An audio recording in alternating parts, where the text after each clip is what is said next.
What's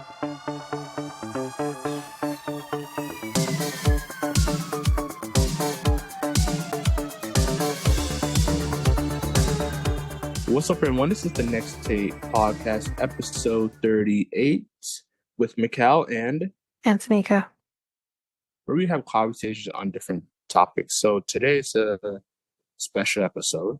What are we talking about today, Tanyka?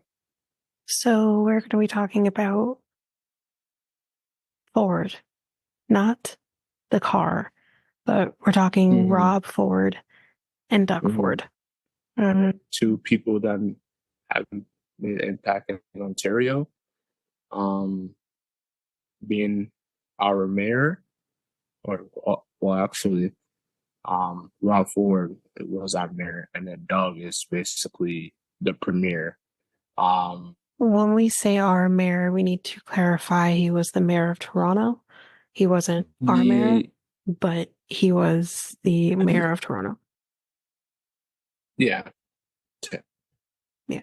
I mean, are we technically... No. Well, each place has their own mayor. So really and truly anything that was happening in Toronto isn't really affecting us because their things different. Like if you worked in Toronto, there are certain things, I'm sure. But yeah, no, we don't live in Toronto, so we're not we weren't being affected by everything that was going on with Rob Ford at the time. I always think we in Durham, we're always like part of Toronto in some way, but no, we're not. No, but even then, like even in Durham, there's still a mayor for each city or town, right? So every city or town has their own, well, usually have their own mayor, but we're not a part of Toronto. The places that would have been under Rob Ford would have been like Scarborough, downtown Toronto, Etobicoke, that kind of thing. But once you hit like Peel region or Durham region, that's not us anymore. That's not Toronto anymore. And so it would be under something completely different. Okay. All right. I just always feel, I just feel in my heart, we're always part of life, We're not. Really not. We're not far from Toronto. We're about less than an hour away from Toronto, but we're not a part of Toronto. So we're not being, things are going on in Toronto isn't affecting us really and truly in the same way, or like everything's similar, right? Bylaws are similar. Different things going on is similar, but we're not under Toronto mayor. Right. Because we're still in Ontario, right? So. Yeah, like your mayor isn't my mayor. We have two different mayors. Yeah, so which is kind of weird because they're just like we're a hot skip away from each other, basically. Yeah, that's let's say 15 to 20-minute driving distance. So like basically, it's kind of not even just that. Even from where I am, once I'm like crossed over like not Roslyn, sorry, Church Street. Right. I'm in Pickering, and that's like 5 minutes away from me. So it's like all I have to do is just cross over a certain point, and you're in Pickering now. Even on the other side, drive 5 minutes, you're in Whitby. So it's we're all close. Yeah. We're all a different thing. That's kind of weird because I feel like Ajax and like Pickering should just have like one mayor, but like because it's basically Pickering's got some sketchy counselors, so I don't think I want to be a part of it. We don't need to talk about her again, but anyways. But yeah. Well, like I said, I just feel like because I've always thought that, but like I think as I've gotten older, I'm like there are a lot of differences with Pickering. Like property taxes are more in Pickering than it is in Ajax. And I'm like, I'm good. So I'm fine with it. Mm. But anyway, Yeah. Anyways, sorry for the confusion, everybody. yes, we're gonna come out of that a little bit, even though Yeah. it's somewhat relevant. We're gonna come out of that and we're gonna talk the Fords. Now we're gonna do more of a back story with them. So let's get into it.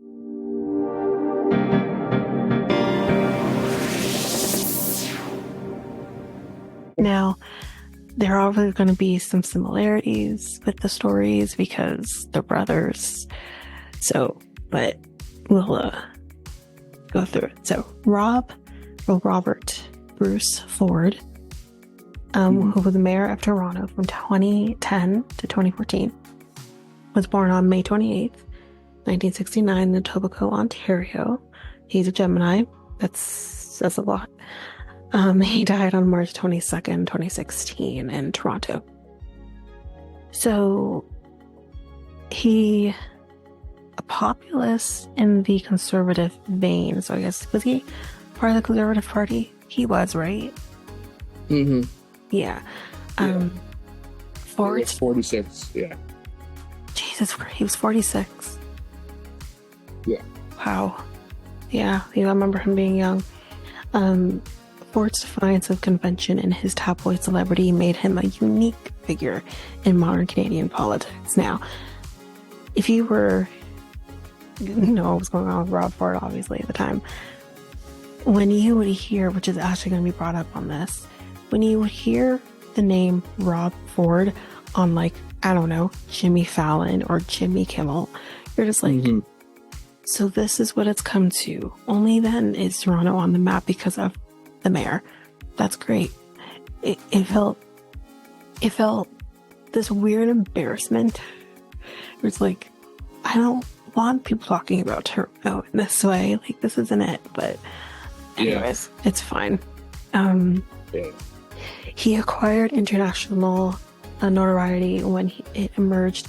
He had abused alcohol and drugs, including crack cocaine, while in office. Yikes. But he apparently... Go ahead. Yeah. He had a problem at the time. Yeah. Oh, yeah, he did, unfortunately. And yeah. I mean, I think he from doing my research on him, he'd been battling addiction for a long time. So, but apparently, y'all, he had a football dream before he did, his mayoral duty. So he was raised in a conservative family in Etobicoke, like I mentioned. He was the youngest of 4 children. The family was comfortably well off thanks to the success of his father, Douglas Sr.'s business. So Doug Ford, Sr. business, Deco labels and tags. I guess maybe it was like a Staples, or for those people who are more in the office sense, like a Supreme Basics, kind of like that. So Ford dreamed of a career in football. So Rob, I'm going to try to remember to say their names so we don't get confused. Rob dreamed of a career in football, but after 1 year at Carleton University in Ottawa, where he made the college team, but he never actually played in a game, interestingly enough. So Rob quit because of that and took a sales job at his father's company. The family became active in politics in the 1990s. Rob's father sat as a member of the Ontario legislature from 95 to 99 in the progressive conservative government, which was led by Mike Harris at the time. In 97, Ford himself ran unsuccessfully for a council seat in the newly amalgamated city of Toronto, which for the first time included the previously independent municipality of Etobicoke. So Etobicoke wasn't always a part of Toronto. It actually was more recent and last 20 plus years, which is crazy. Didn't know that. Didn't know that either. I've always thought it to be part of it. Maybe, I don't know, maybe it's part of Peel, but who knows. So anyway, because after he lost that, he did run again in 2001 for a council seat. His brother Doug would also later become councillor in 2010. So if you remember, both brothers were in politics actively together at one point. So thus began 3 consecutive council terms for Rob, which gave him unwavering fiscal conservatism and eclipsed only by his reputation by gracelessness. What a word to describe him. But he won admirers for refusing to spend his taxpayer-funded office allowance. So he actually wasn't even spending what was budgeted for him to use. Like, he wasn't using it, which I think, like, it can be great in one way, but maybe also not great in another way if the funds need to be used for whatever reason. But, you know, whatever. We trust him right now, kind of. So, but he also would offend many Asians also by referring to them as, and I'm quoting this, the trigger warning for just insensitivity. He would refer to them as Orientals. Yikes. That is not what you do. I didn't remember. I didn't either. I don't remember him saying it either, but apparently he did. But this would have been around like 2010. In 2010, like, I was barely out of high school at that point. Like, I would think it was my first year of college. Like, I wasn't really paying attention to what he was doing until like once I had graduated college and had been working. So around 2013, so around the time he was already mayor. So it was just like, that's kind of when I was like, oh, like, who is this person? So that's kind of when he came to my attention. And so maybe this happened before. I don't know. But yes, he referred to them as that word, who work like dogs. That's also a quote. Like, not good. Yeah. It makes it, it gives that sweatshop feel to it, which is really... Yeah, that's what I was thinking too. Yeah. I didn't know what it meant, and I just went back to... And I went into your mind and thought, oh, shoot. It made me thought about when people say about, you know, like, well, actually, I'm going to trigger a little warning, my bad, Nike. So people like to make you say, like, you know, Nike has, like, a sweatshop where I don't know if that's, like, you know, true or not true. I don't know, but unfortunately, like, depending on where they're doing the production for shoes, it could be. Sweatshops, unfortunately, are a thing, but I wouldn't even put it past any company like a Nike or whatever to utilize a sweatshop. You get more bang, unfortunately, gross, sorry guys, more bang for your buck. And it's just, it's gross. But, it's about to get just a teeny tiny bit worse. So in 2006, during a debate over city funding for AIDS prevention, he remarked that people who are, quote, not doing needles and, quote, not gay probably wouldn't get the disease. He will later apologize because that's incorrect. I think I remember him. Like, when was this? Was it all this in 2010-ish? Sorry? All what he said. This. Yeah. He said this in 2010. All of this. 2000. This was in 2006. The AIDS comment. Oh, okay. Yeah. Only 4 years before, but yeah. 10 years before. Okay, so I think I remember him saying something like that. Like, here's I know, like 2006. It's really not too far off from the AIDS epidemic and everything, and everyone's, how people would act with it, which we will be talking about in a future episode, because the AIDS epidemic is one of those things that I just cannot wrap my mind around in terms of how people treated other people who had it. But you don't just get AIDS from needles or having quote unquote gay sex. What about the women? Because there are women who get it too. For whatever reason. We won't get into the reasons, but for whatever reason, it's happening to women as well. Do you say who don't do drugs, who aren't being poked with needles? What do you say then? It's just a gross thing to say, but I'm going to try to not defame a now dead man. Yeah. So, but it's gross, okay? So, away from counsel, Rob, who was married with 2 kids, appeared to be overindulging in alcohol and using illegal drugs. So in 1999, he was arrested for drunk driving while on vacation in Florida.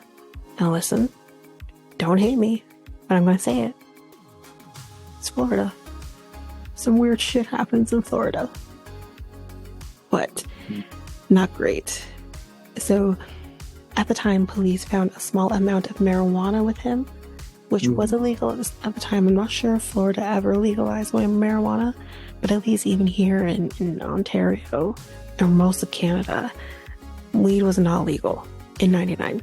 So, yeah, not great. They would withdraw a possession charge when he pled no contest to driving under the influence.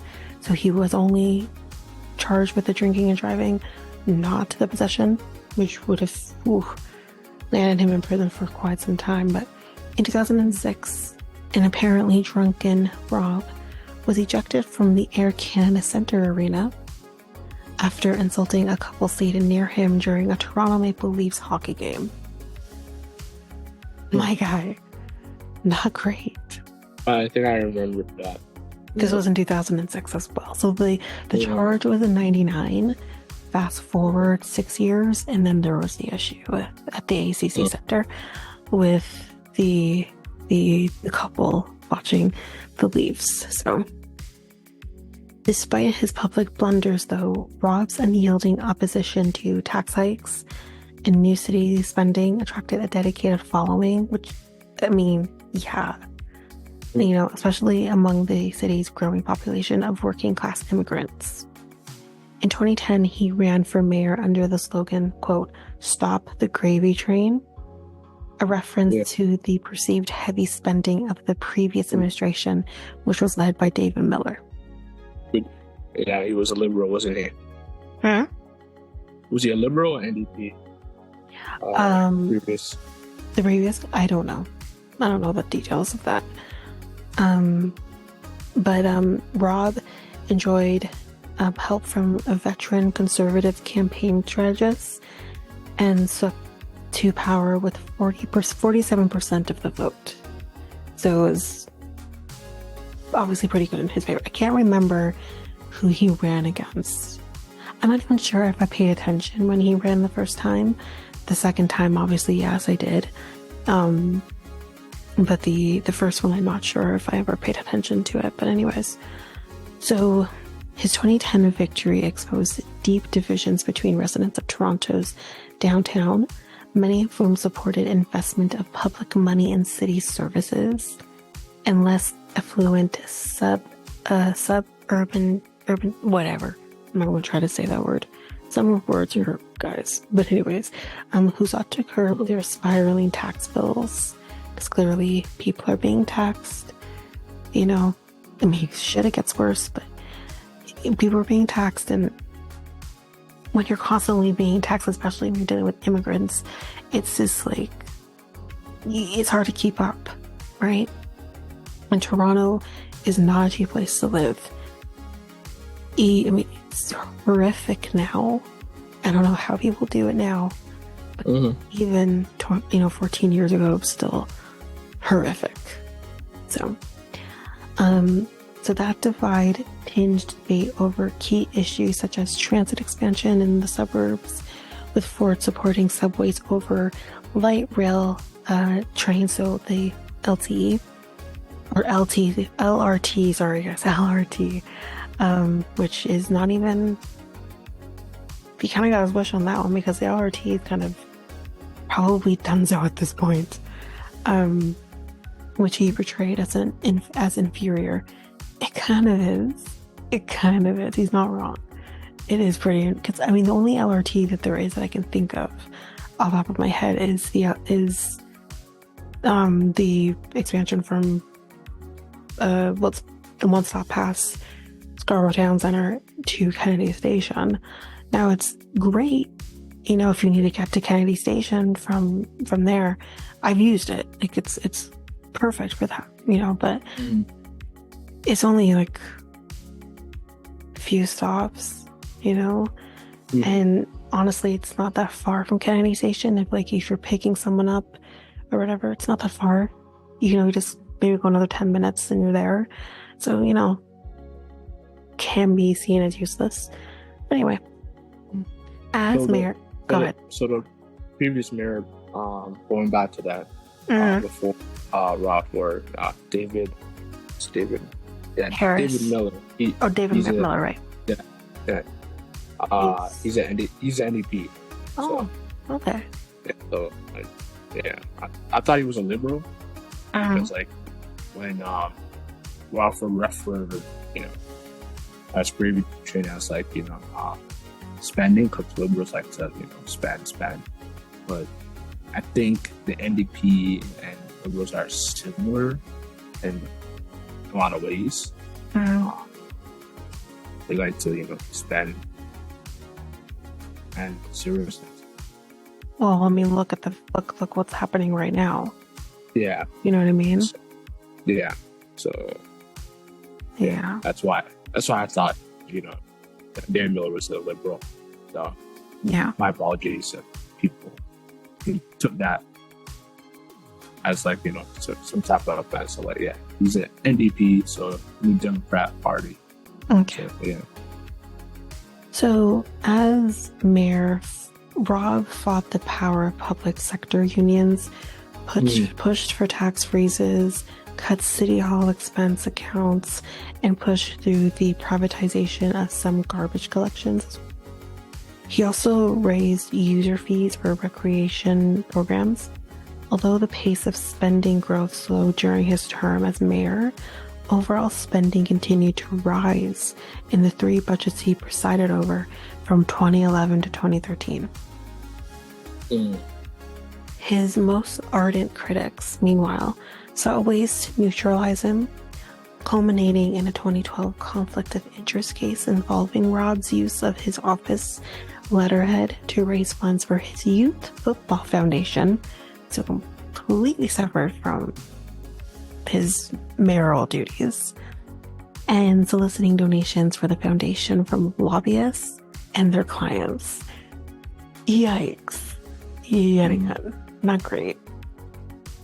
A judge found Rob had inappropriately participated in a debate over whether he should repay certain donations, a decision that would have forced his resignation, but that finding was later overturned on an appeal.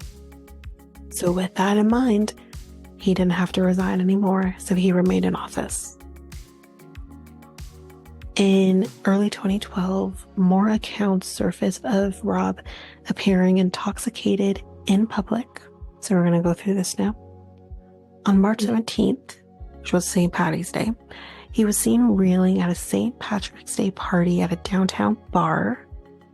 A year later, he was asked to leave a military ball because he appeared inebriated.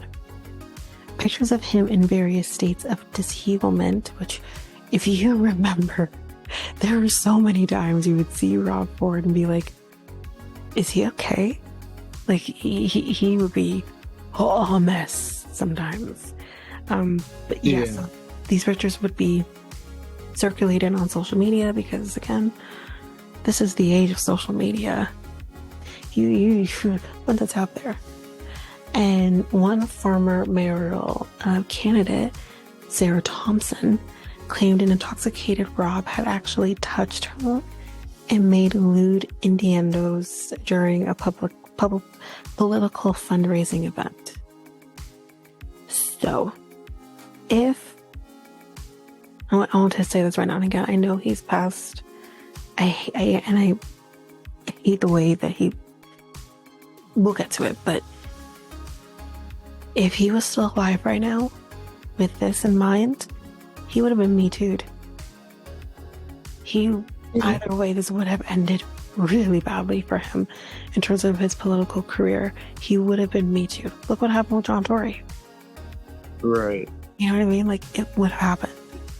I don't think. I mean, John Tory.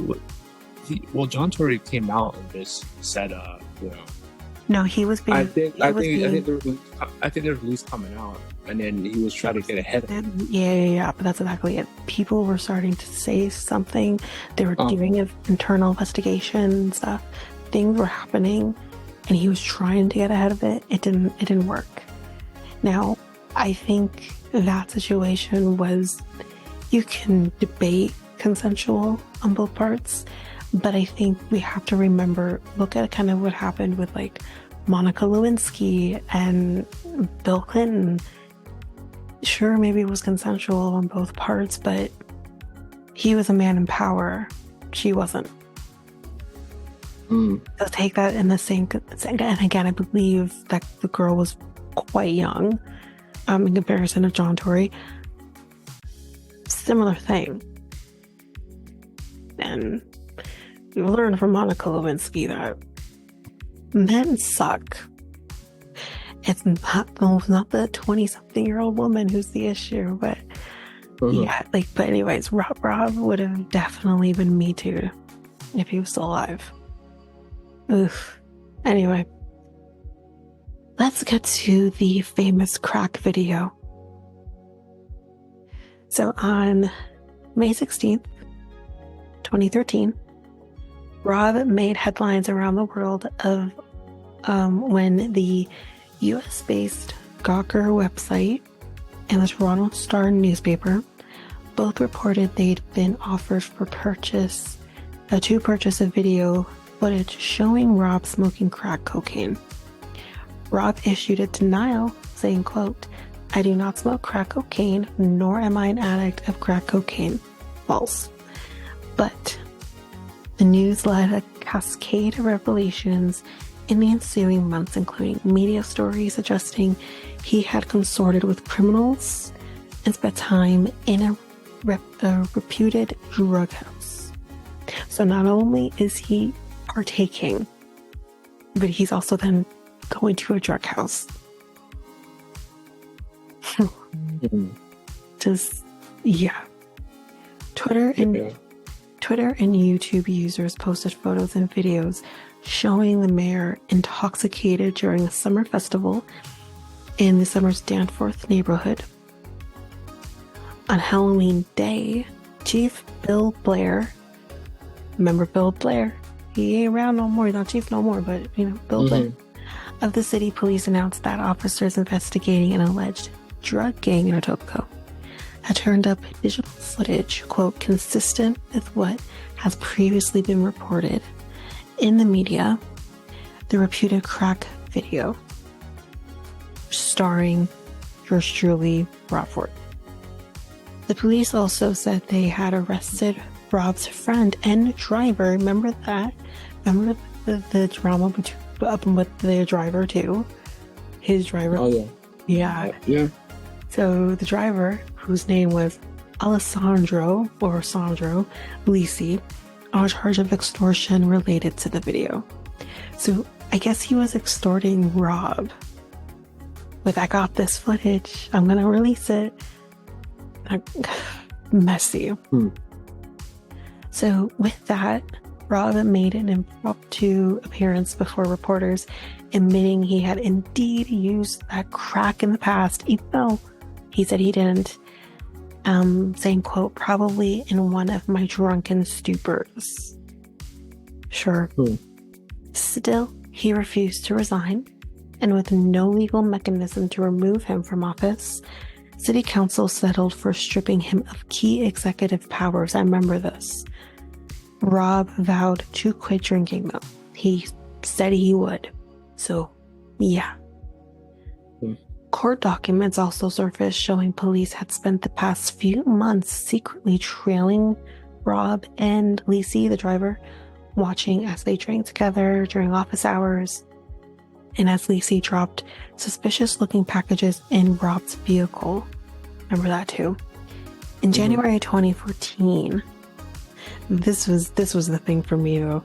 Footage shot on a smartphone surfaced showing Rob drunkenly railing against Chief Blair in Jamaican patois in a fucking McDonald's. Do you remember that?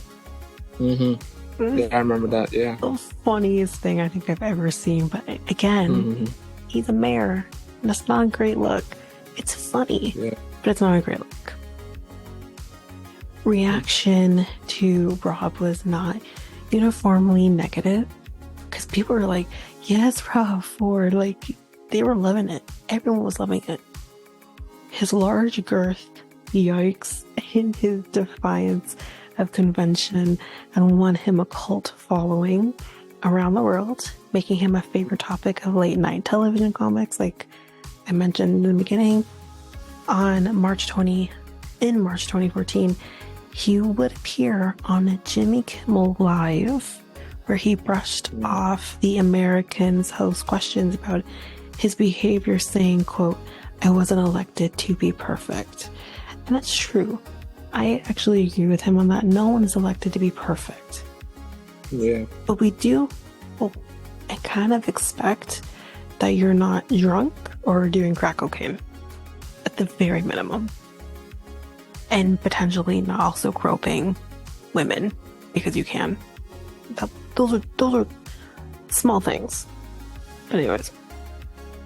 2 months later, the Globe and Mail newspaper published screen grabs from video footage allegedly taken in his sister Kathy's basement, showing Rob holding a crack pipe. That night, Rob announced he would take indefinite leave from office to confront addiction problems. Rob sought treatment at an inpatient rehabilitation center near Bala, Ontario, taking leave from his position as mayor and re-election candidate, even though the 2014 mayoral campaign was in full swing at that point. Despite his well-publicized personal problems, opinion surveys in the spring of 2014 suggested he was running a strong third in the race, behind opponents Olivia Chow. I never knew she ran, and yes, yeah, I remember who was running for the longest time. Yeah. I don't remember how. I don't remember this. Yeah. This is perfect in a way, because I'm just like, she's mayor now. Yeah, and she's mayor now because John Tory fucked up. But anyways, yeah. So Olivia Chow and John Tory. Obviously, we know John Tory was running because he would mayor win. With the support of about 20% of decided voters. So in late May, his brother, Doug, revealed that Rob would return to the mayor's office and resume campaigning on June 30th. In an interview with the CBC, that's Canadian Broadcasting Channel, on July 2nd, Rob said he had a drug and alcohol addiction that he would battle for the rest of his life, saying, I was born with this disease. I'm going to die with this disease. So not even 2 months later, in September, Rob was diagnosed with cancer. I'm probably going to butcher this name. Liposarcoma. There we go. I said it. Or liposarcoma. And withdrew from the race to be replaced by his brother, Doug. Despite his diagnosis, Rob announced that he would run for election to Toronto Council in Ward 2. Though that's Etobicoke. north. Some political observers believe Rob's rise and his enduring base of support reflect the ascendance of politics driven by the internet and social media, where issues of personal conduct and morality take a backseat to celebrity. Many analysts agree that Rob proved the value of so-called wedge politics in Toronto, exposing differences in class and values in a city once seen as a bastion of liberal values. In doing so, supporters argue he gave voice to an often ignored part of the people who, which is very true. He definitely did. And he was always saying like he was voicing for the little guy. I remember that. Yeah, yes, he definitely had issues, and yes, it's not great to kind of see those things playing out. But I remember saying he might be going through something. We all do. He was a gray mayor. There was a reason he kept being voted in, or he would have won if it weren't for him being diagnosed with cancer and having to bow out of the race. He most likely would have won. Yeah. Critics, though, however, counter that he needlessly sowed division, which I disagree with, while his personal misbehavior damaged Toronto's reputation as an orderly and cosmopolitan city. Again, I kind of disagree with that, but again, like I remember when I found out he had been diagnosed with cancer, I think along with everybody else, it was heartbreaking. I felt horrible for him. And when CP24 announced it, I was like, wow. And when they announced his passing, it was quick. Yeah. I remember it being so quick. Yeah.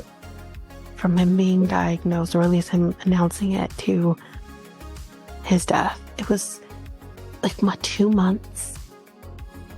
And I actually wanted to go to, I don't know if it was necessarily a funeral, if it was more of a memorial service, but I think they did at least at minimum a memorial service for him at, I think it was St. James Church. And I wanted to go, but I don't know if I was working at the time, but it was heartbreaking. I remember because my ex-husband was already back in Jamaica at that point when he had passed, and I remember telling him, and he's like, shit, like, and he lived in Toronto too, so it was sad. It was sad. And I do wonder, like, what he could have become if he didn't, like what he could have done for Toronto. I don't know how far he wanted to go. Like, I know with Doug Ford, like, he wanted to be Premier of Ontario. Like, I don't know if that was Doug Ford's goal, but it's Rob Ford's goal, but it was just, I think Doug was like basically was running. I think it was during the time where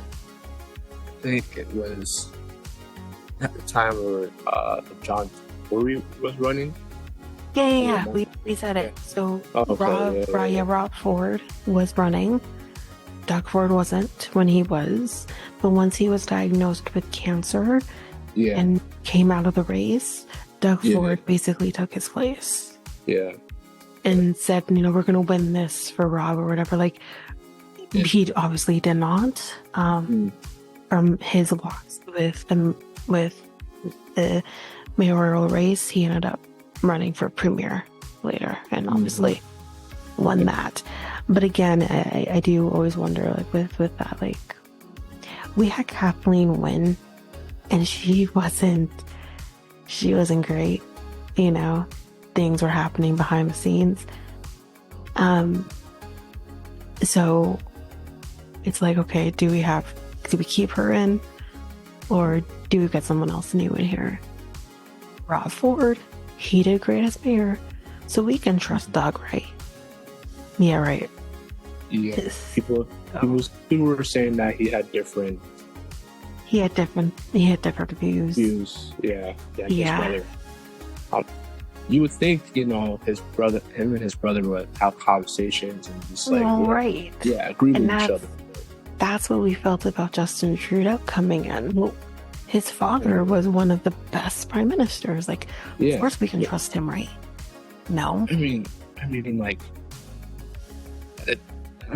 his father and him. I mean, like different times, different.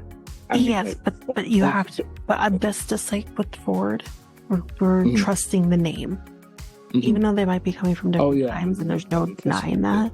Yeah. But it's we're trusting the name. It's just like if you go and buy like a name brand thing, we're trusting the name, right? Same thing. Right.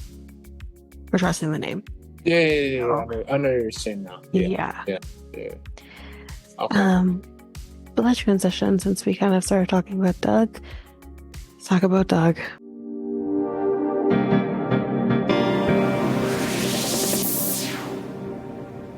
Douglas Robert Ford. So his middle name is Robert, and Rob Ford. What was Rob's middle name again? Actually, I kind of want to know now. Hold on.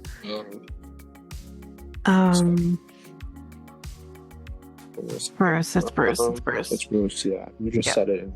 Yeah. So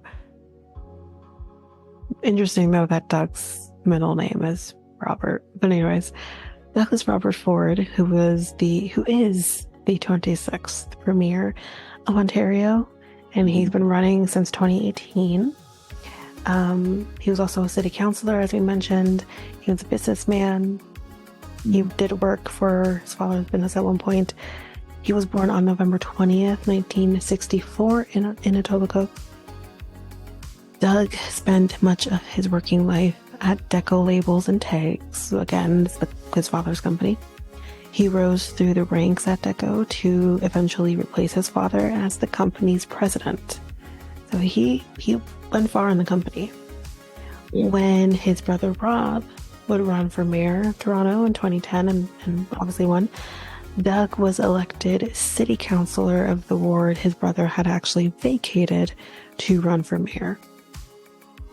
In March 2018, Doug won the leadership of the Progressive Conservative Party of Ontario. Months later, the Ontario PCs won a majority government and Doug became premier. Just like that. So he has been a lifelong resident of Toronto suburb. Doug attended high school at Scarlet Heights Collegiate Institute. As a young adult, he began working. That's when he began working at Deco Labels and Tags, now I get a description of what it really is. So here it is. A label printing and adhesive products company. That's what the company kind of did. So I guess kind of similar to either way, a business that's probably would not have been around nowadays. Doug spent much of his working life there and rose, like I said, through the ranks. Doug also oversaw Deco's expansion into the United States. They opened offices in Chicago and New Jersey. That's pretty cool. Yeah. So Doug, as I've mentioned already, would replace Rob as councillor. So that was kind of his start into politics. This was in 2010. Rob actually, I don't know if I mentioned this before, Rob actually held the Ward 2 council seat for 10 years before becoming mayor. Yeah. So I know, I think he started like in the 90s, and yeah. Was he a councilman for his town of, I believe it was in Etobicoke, wasn't it? It was Ward 2, Etobicoke North. Yeah. Okay. Yep. Yeah, I remember. Yeah, that was so people respect him. Oh yeah, they did. He would. Yeah. I remember Rob would actually like knock on residents' doors and actually like talk to them. Mm-hmm. Like you don't Yeah. see that every I day. heard that. I heard Yeah. about that. Yeah. Yeah. Yeah. I don't know if his brother does the same thing. Oh Does no, but he's not. I don't know if he ever did that when he was counselor. I don't know, but he's obviously not going to do that now. You know, he's premier of all of Ontario, Yeah. so now he's not going to do that now. But I don't know if he did that as counselor. Not sure. So Doug Ford won the award handily, garnering 71.7% of the vote against 5 other opponents. And I feel like, again, the name helped him. With his brother in the mayor's chair, Doug Ford became one of the most powerful members of city council. He championed the mayor's socially and fiscally conservative agenda and frequently served as his spokesperson and defender. Doug served on several major committees, including the Budget Committee and the Civic Appointments Committee. He also served on the board of Build Toronto, which was a real estate corporation that develops and sells city-owned land. Doug promoted cost-cutting measures.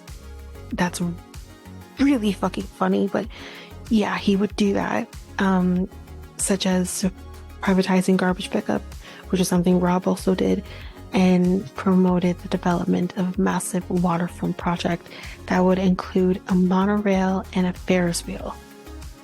Why? But anyways, so apparently Doug Ford has had some scandal himself. So, well, I don't know if it's more he was dealing with the same scandal as Rob did, or if he also had some scandal. I think he did, but it was kind of more under the radar, so we'll get to it. During Doug's time on council, which ran from 2010 to 2014, as we talked about earlier, obviously this is when a lot of stuff was going on with Rob. Doug was at the center of some local controversies himself. So his comment that he would close a public library in his ward, quote, in a heartbeat, as a cost savings measure, led to public argument with acclaimed author Margaret Atwood. So, hold on. Wait a second. The public library, why would he... To cost, I just said it, he was doing it as a cost savings measure, or wanted to as a cost savings measure. I guess he figures people don't go to a library. But then he ended up getting into a fight with Margaret Atwood. And then, like, Margaret Atwood, in case anyone doesn't know, it's like an acclaimed Canadian author. Like, that's same causes. People need libraries. Of course. To this day. So he wanted to be a dick to Margaret Atwood by saying he would not recognize her if he walked past her in the street. That's the point, though. And you know what? Actually reading this, it kind of just makes you realize like how much he's done to fuck up this province since he became premier. Because and Rob Ford was saying that he was about the little guy. Yes, right? And Doug Ford is like, and when Doug Ford says something like that, he's about himself. Like, who are you? Like, exactly. Like everything that this man has done to quote unquote cut costs is like, are you kidding? He cut costs for it. He's untrustworthy. Yeah, did you hear what he cut costs for? Like the main announcement was about recently. I mean, he made an announcement for more alcohol to be in convenience stores. Oh yeah, he's the stick handler for that, which is, you know what? Reading this again too, kind of going back and kind of remembering everything, because I kind of forgot about the alcoholism and everything like that. making alcohol more accessible to people who potentially could be dealing with alcoholism is really interesting when his brother suffered from it in his life. But let's make it more accessible to those people who maybe don't need to be more accessible to them. You know what I mean? Like, it's just, it gives me a weird feeling. Like, why? So premiere for delivers beer and wine in the corner stores by the end of summer. So basically, they're putting a budget of $225 million into making alcohol more accessible. Yeah. So I'm guessing, like that's been in the works for some time, but it's just it's been in grocery stores for how long now? But I think that's in my opinion, I think that's a good idea. Yes and no. Because here's why I'll say yes and no. Because again, going back to the alcoholism of it all, I remember when that happened. And again, I've been open on this podcast with the fact that my boyfriend had, he's an alcoholic. But he's recovering and he's doing really well. But I remember when that first happened, and I remember him saying, "Oh, let's go get a beer. We can go get it cheap now at the grocery store." And this was before I really knew how bad it was for him. Mm-hmm. But I remember this, and I'm just like, I look back at that now, and it's like, you made that beer more accessible to my boyfriend who was suffering mentally, and that is why he had to go and get that beer. And it is cheaper for him to go at the grocery store versus going to the beer store or going to LCBO. So I have an issue with that when I see your brother suffer from this in his life. Mm-hmm. I don't know. Gives me just a little bit weird for me. So I did work at a grocery store as well. At the time, I don't want to say the grocery store. It doesn't matter. I probably confirmed it early on an episode or we'll confirm it soon on this podcast. Well, I'll say it. I did work at a Loblaws. It was a real Canadian superstore that we went to, which is affiliated with Loblaws. So. Well, with Loblaws, Browse, etc. They own tons of the food chain when it comes to grocery stores. Mm-hmm. But they had a time limit. I don't know what time they had a time limit. Yeah, I don't know what time did your boyfriend go? Did he go early morning, the afternoon? No, it was afternoon. It was early afternoon when we went. We went together. It would have been like any time between, let's say, 2 and like 3-ish when we went. Yeah, but this was early on. Yeah, they would have closed the alcohol area at 11. He got but he 11 p.m. Yes, but we were saying this was earlier in the day. So by 11 p.m., sure, it's closed, but at 2 something in the afternoon, it's not closed because he got a case of like the King Can Coronas. It was just accessible to him. See, I think Doug Ford is too much of like a sports fan. Yeah, yes and no, but it could be yes about that, but I think it could also be accessibility. Right? Yeah, and the fact that they're going to be cheaper at a grocery store versus going to an LCBO or a beer store. Yeah. And that's the thing, like, it's already all over the place. Because again, I'm maybe triangulating a little bit here, but in the area that we went to, you have the real Canadian Superstore. You go down past 1 light, 2 lights on Kingston Road, and you're at a beer store. Hang over to the left to the next plaza over, and you have an LCBO. It's already all over the place. So it's just like when you have someone who deals with being an alcoholic, even though he wasn't quite admitting that to himself at the time. But let's face it, he was. It's accessible to him. And as Mike had to the fact of, I don't get it. When your brother suffered from being an alcoholic and a drug addict, why would you make that more accessible to people who can now afford it easier? You know what I mean? That's a part of it. It's more about the accessibility, and then the price of it is just cheaper because if you go to a grocery store. Yeah, I do agree 100%. And I also do think the money should be used somewhere else, like in our healthcare. Yes, healthcare is suffering. Or, education as well. Education is suffering because of him. Yeah.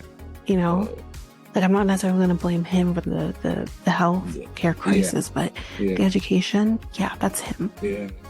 So, I don't know. I don't think the money should be put in, that much money should be put in alcohol. But, that's probably, people have different opinions about that. Sure. Yeah. Maybe, but. Like, there's probably people out there that, are for this. Oh yeah, no, definitely. There are definitely people who are for it. Yeah. Because again, my boyfriend was really excited when that was happening at the time. So, Is he excited for the news? No, what? News? What news? It's more accessible now, or is he no? Because he's not drinking now. Okay. Yeah, he's on. He's done the work that he needs to do. So he's not drinking. He better not be. Anyway, let's go back to this. So after Police Chief Bill Blair threatened a defamation lawsuit against Mr. Doug here, Doug apologized for claiming that Blair was targeting his brother Rob and leaking stories to the press about him. So not only do we have this looming video that no one had seen yet, we also have Doug going to the police chief, one of the most iconic Toronto police chiefs ever, and going to him and saying, so you're doing this to him, like you're the reason why. Are you fucking dumb? Yes, the answer is yes. Anyway, in a May 2013 article in the Globe and Mail, alleged that Doug was a hashish dealer, I guess like weed, I don't know, during the 1980s. This was according to a confidential source. Obviously, we don't know who the source is, but there were no records of any charges against him for drug trafficking, and Doug strongly denied the allegations, although we'll never really know. Doug was also criticized for suggesting that a Etobicoke home that helped developmentally disabled youth, quote, ruined the neighborhood. Wow. So he's literally saying a home that is trying to help people who are maybe less fortunate or need assistance or whatever. It's ruining the neighborhood. He's an ass. In 2016, long after he had left city council, the city's integrity commissioner ruled that Doug had violated the council's code of conduct by lobbying inside City Hall on behalf of two companies with ties to his family business. Great. So we're going to quickly talk about his very small campaign to be mayor. In September 2014, Rob, as we know, was forced to withdraw from the October 27th, 2014 election after he was diagnosed with an abdominal tumor. Doug, who had been acting as the mayor's campaign manager, replaced him as the candidate, registering just minutes before the deadline. During the campaign, Doug focused on his experience at City Hall and portrayed himself as the natural successor to his brother because I'm a Ford. Why not? And also said that he was coming in without any scandals. Not true. We just told y'all that's not true. Doug finished second to Mr. John Tory with 33.7% of the vote. Tory won with 40.3% of the vote. And he said, quote, Doug said, quote, "We did not have deep pockets and we only had 6 weeks. But together we have changed the political landscape in Toronto." Okay. Is he trying to say that John Tory or Olivia Chow had like deep pockets or something and you didn't? Like, ridiculous. Anyways, Doug returned to his business career after this, but not for long. He unfortunately didn't stay away. In November 2016, he released his book called Ford Nation: Two Brothers, One Vision: The True Story of the People's Mayor. That's the first book, which was co-written with his then late brother. While promoting the book, he called Rob the, quote, "best politician, bar none, over anyone in the country." Over anyone in the country? The entire country? Oh. I mean, it is his brother. So I get it, but like, maybe he was a better, because at the time we would have had Stephen Harper, so maybe he was the better, the best one at the time. I don't know. Ford added that he, quote, "would take Rob's judgment with a shot of scotch underneath his belt. Then I would 44 people down at City Hall any day, anytime." Don't understand the ranting of this person in this book, whatever. In 2017, at the annual Ford Fest barbecue, a gathering of Ford family supporters who call themselves the Ford Nation, he would announce his intention to run again for mayor of Toronto in the October 2018 election. However, doesn't look like that would ever happen. Events in January 2018 changed that calculation. Ontario PC leader Patrick Brown would resign amid accusations of sexual misconduct by 2 women that allegedly occurred when he was a federal member of parliament. Just lovely. So due to this man not keeping his hands and or dick to himself, on January 19, 2018, Doug held a press conference in the basement of his mother's Etobicoke home to announce that he would be running for the PC leadership. He said, quote, "I had every intention of running for mayor of this great city, but you know what? I can't watch the party I love fall into the hands of the elites." So, that is what What's he mean by the elites? I don't fucking know. What? I don't know. I guess just no one's good enough to be the leader of the Conservative Party, so I guess he's gonna have to do it. I don't know. During the short 6-week leadership campaign, he vowed that the party would get back in touch with grassroots members. Doug said he would oppose any federal government effort to implement a carbon tax. Good luck. Which he called, quote, "a tax grab." You don't say. We agree, but unfortunately it's still here. And bad for businesses and for people. And yet again, here it is. Running for the support of more socially conservative members of the party, he announced he would review the government's sex education curriculum, introduced in 2015, that includes teachings about same-sex couples. So I'm going to assume that is taking that out. I'm not going to talk about my views or anything on talking about certain things. But I mean, I know there's a lot of pushback on it from parents. And I can maybe understand to a certain extent, depending again on what you're going to be talking about.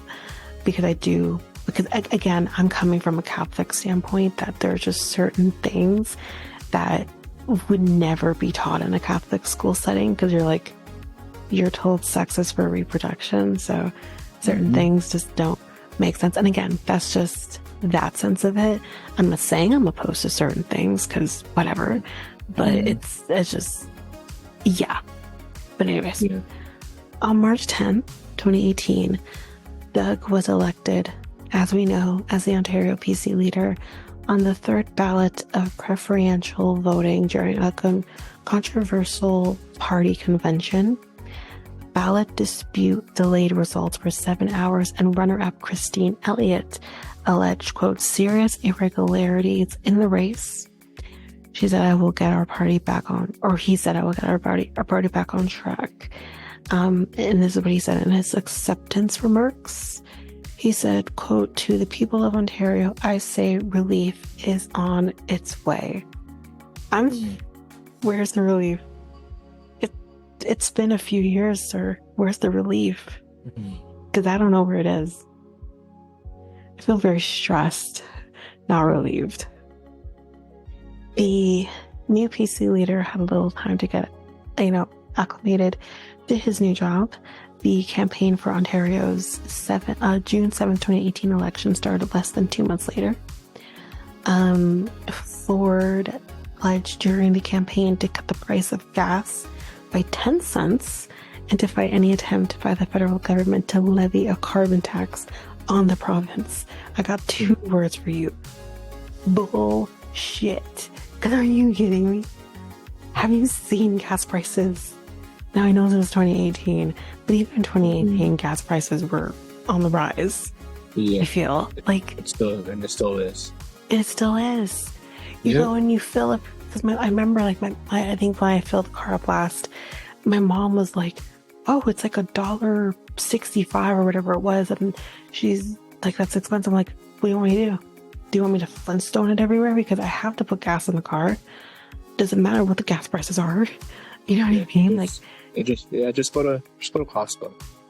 Cheaper. Yeah, but I don't have a Costco thing, and I can't expect my grandfather, who does, to constantly take the car and fill the gas up. Too many gas in the car. It's not practical. Like, if he had possession of my car, he will go fill up the tank for me after, but that only happens maybe twice a year when the tires are being changed. Yeah, but you see the lineup at Costco? It's ridiculous. It's because everyone's doing it. But what am I really saving? Like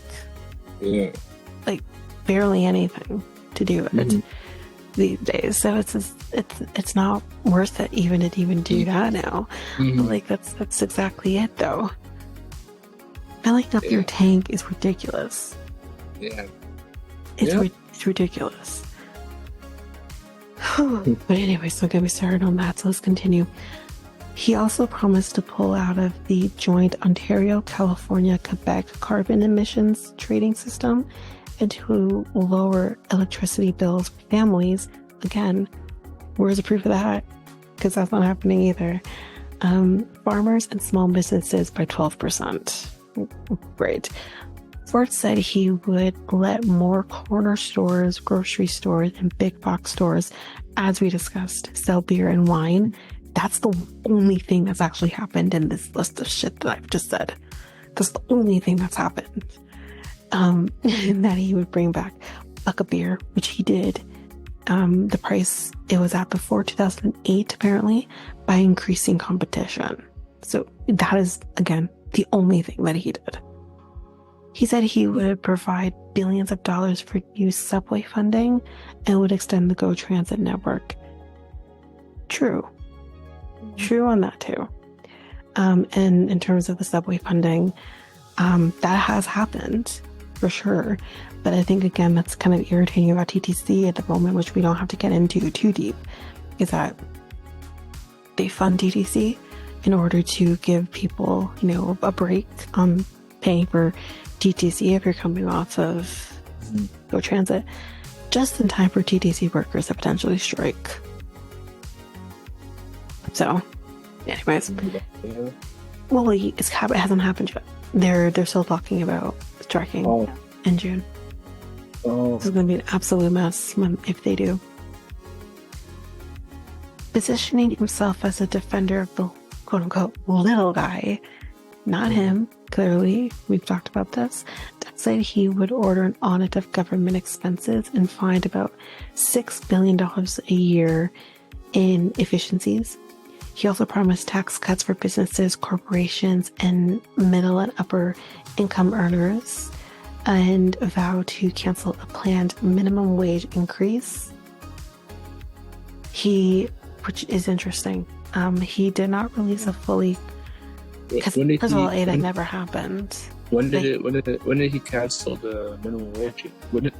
I do remember from him, I think from Kathleen Wynne and to him. Yeah. That time, he did that. He did that. He did do that. He did not release a fully costed platform during the campaign. So early in the campaign, Doug became known as quote Canadian Donald Trump. Well, if the shoe fits, by the media and his opponents. He's not really. He's not as bad as Donald Trump. No. Definitely. But he's not great.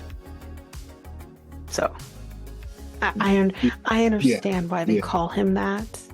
Totally understand why they call him that. Yeah, he's far from it, in my opinion. Your opinion, but I don't see it. How do you not see it? Everything that he claims to want to do, he never did.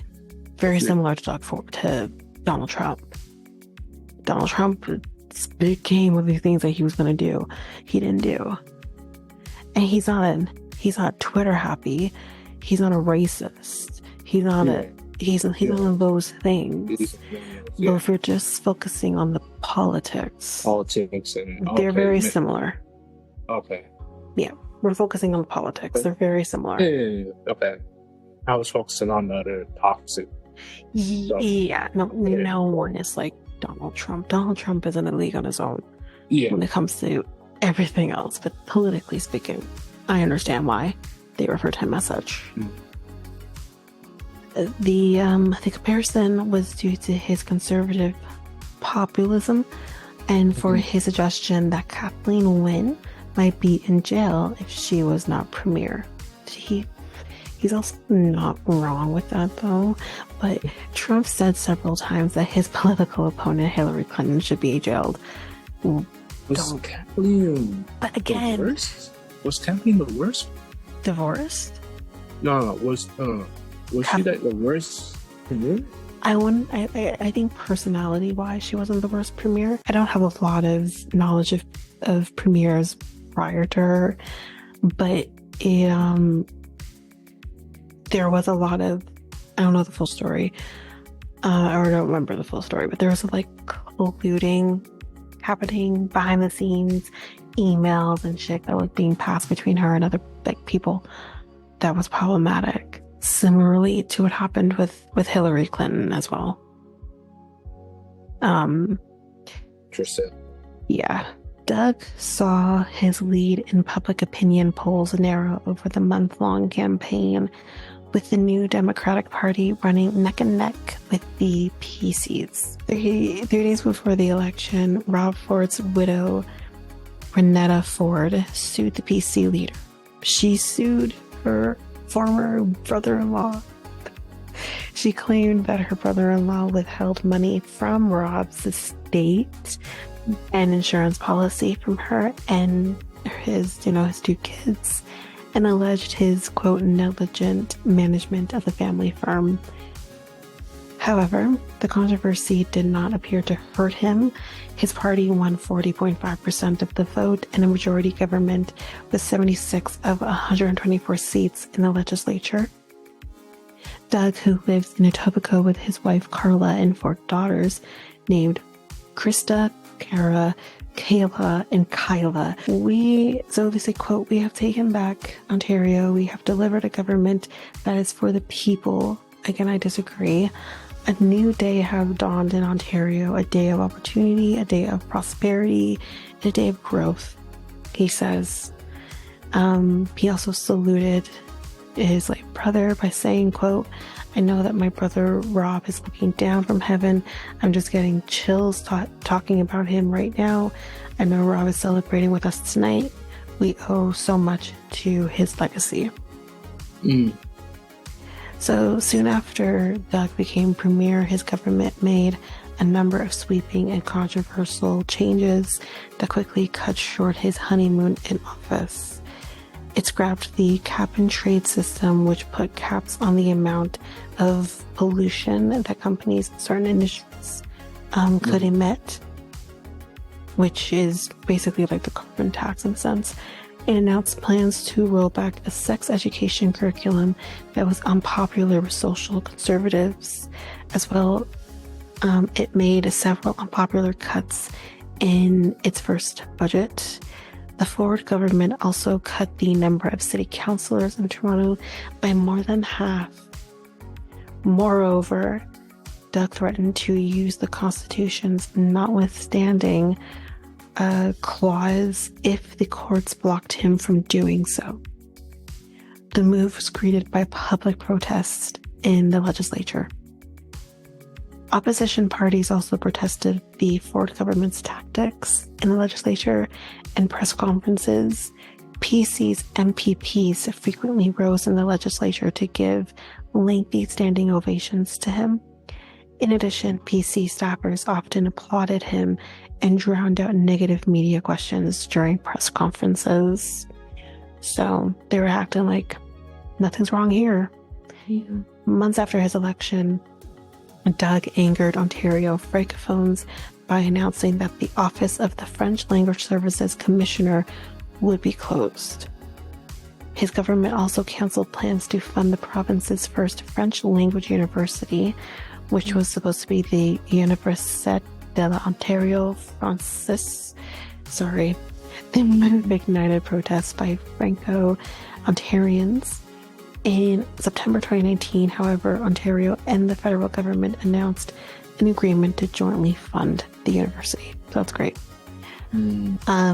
Ford, who had frequently criticized many of Prime Minister Justin Trudeau's policies during his first year in office, became a target of attack by Trudeau during the 2019 federal election campaign. That's funny. However, Doug remained silent during the campaign and called the attacks, quote, "just politics, not personal." Doug, who had also squabbled with Toronto Mayor John Tory, made peace with the mayor over a plan to build a new subway line in the city, which is still ongoing. Several unpopular plans were reversed or revised, including changes to the province's autism program and cuts to childcare funding. Yep. Asshole. With the federal election of a minority liberal government, a new, more conciliatory Ford emerged.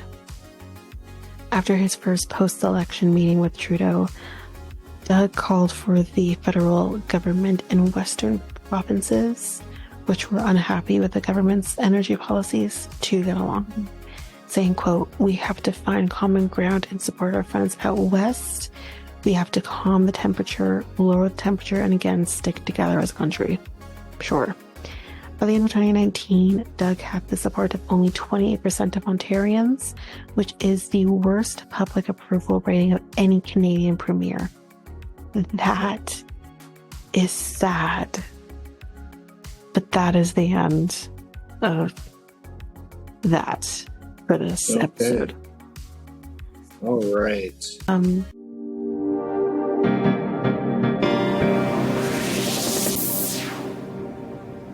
This ends episode 38 of the Next Tape Podcast. The Next Tape Podcast is available now on all podcast platforms. We also have a website called solo.to/nexttape podcast. Where else are we at, Tanyka? We're on Facebook and Instagram at Next Take Podcast, and Twitter and TikTok at Next Take Pod. Okay, you can contact us at mikeltanyka@gmail.com. That is mikeltanyka@gmail.com. So, Yeah, we just talked about, Rob Ford and Doug Ford. And yeah, pretty Yeah. much just with the two brothers. Um, there's some positive, some negative, um, on the both of them. And yeah, um, Yeah. hopefully you guys um, take a good listen to this episode and learn a few things about it. Oh, yeah, hopefully. Anything you want to say, Tanika, or No, I think I have said it all about these two. okay? So I'm Mikel, and And I'm Tanyka. we are out until next week. Peace, guys. Bye.